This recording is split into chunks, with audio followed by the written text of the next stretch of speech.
विधानसभा में नागपुर मनपा के पूर्व आयुक्त तुकाराम मुंडे को लेकर आज जमकर बहस छिड़ गई।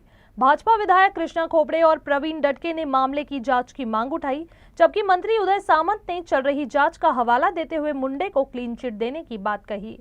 इसके बावजूद भाजपा विधायकों ने सरकार पर सवाल जारी रखे।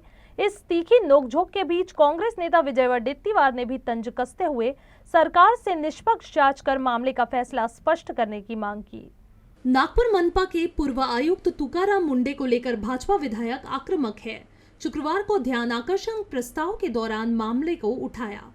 इस दौरान खोपड़े ने मुंडे पर बिना अनुमति के नागपुर स्मार्ट सिटी के कामों में हस्तक्षेप करने, बिल जारी करने सहित महिला अधिकारियों के साथ बदतमीजी करने का आरोप लगाया।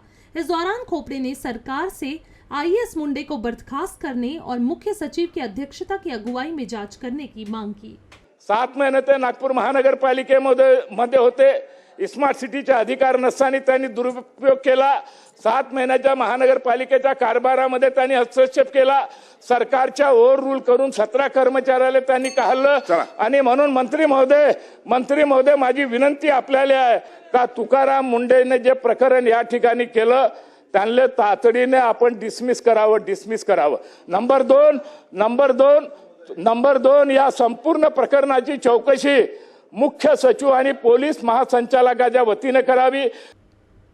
विधायक की मांग पर मंत्री उदय सामंत ने जवाब दिया। सामंत ने बताया कि जिस घोटाले की बात की गई है उसमें ईओडब्ल्यू ने अपनी रिपोर्ट दे दी है, जिससे उन्होंने मुंडे को क्लीन चिट देने की बात कही।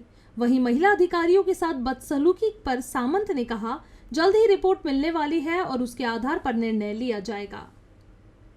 स्मार्ट सिटीच्या बाबतीमध्ये तुकाराम मुंडेंची चौकशी व्हावी अशा पद्धतीची मागणी सन्माननीय सदस्यांनी केलेली आहे। परंतु त्यावेळी कोविडच्या कालावधीमध्ये तुकाराम मुंडेंनी स्मार्ट सिटीची कामं नक्की बघितली याच्याबद्दल दुमत असण्याचं काही कारण नाही, पण ती कशासाठी बघितली, का बघितली याच्यासाठी देखील एक पार्श्वभूमी होती।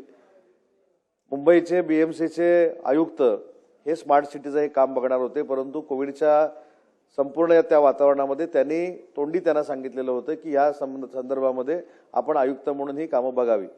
त्याच्यानंतर त्याची ऑर्डर देखील तत्कालीन मुख्यमंत्र्यांनी काढलेली होती। काही कालावधी न काढली, पण त्याच्यानंतर मुख्यमंत्र्यांनी त्यांची ऑर्डर देखील काढलेली होती।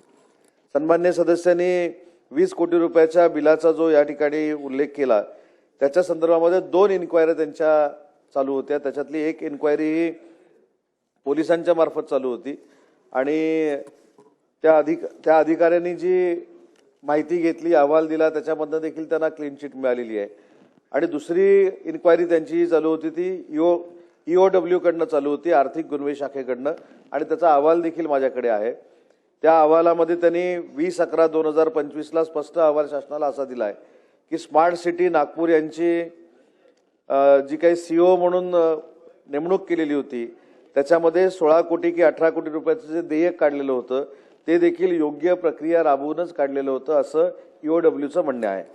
मंत्री उदय सामंत के जवाब से भाजपा विधायक नाखुश नजर आए।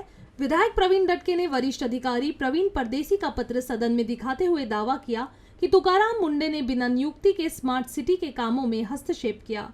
इसके साथ ही डटके ने मंत्री से उन सभी पत्रों को भी सदन के पटल पर रखने की मांग की जिनमें मुंडे को अनुमति देने की बात कही गई थी। इस पर मंत्री ने मुख्यमंत्री देवेंद्र फडणवीस को दिए गए बयान का हवाला देते हुए सभी संबंधित पात्रों को सदन में रखने की मांग स्वीकार की।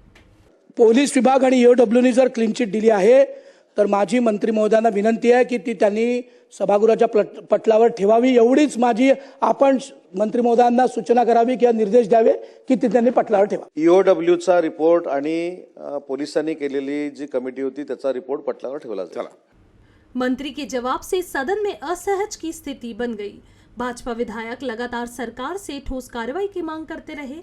मंत्री और विधायकों के बीच हो रही नोकझोंक के दरमियान कांग्रेस नेता विजय वडेट्टीवार ने सरकार पर तंज कसते हुए कहा कि इस मामले की जांच सीबीआई और ईडी के पास देना चाहिए। वडेट्टीवार ने कहा कि सरकार को मामले की जांच करवानी चाहिए और सच्चाई सामने लानी चाहिए। तुकाराम म्हणता रामराम म्हणायची पाळी या सभागृहात किती वेळा तर यायची, पण काय होतंय की एजन्सीनं काल पण आलं, मी काल पण बोललो, आज पण बोललो। तुम्हाला तुमचं मला एक सांगा की मंत्री महोदयांनी आता या संदर्भात स्पष्टपणे सांगितलं की चौकशी केली होती तर त्यामध्ये ते निर्दोष आढळलेत। मला वाटतं आता तुम्ही हे सगळं प्रकरण CBI, ED जेवढ्या राष्ट्रीय एजन्सी आहेत ना तेवढ्याकडे हे तुकारामांचं प्रकरण पाठवून द्या आणि कुणीतरी असेल तर नाही तर स्पेशल फोर्स वगैरे नेमा आणि त्याची चौकशी करा.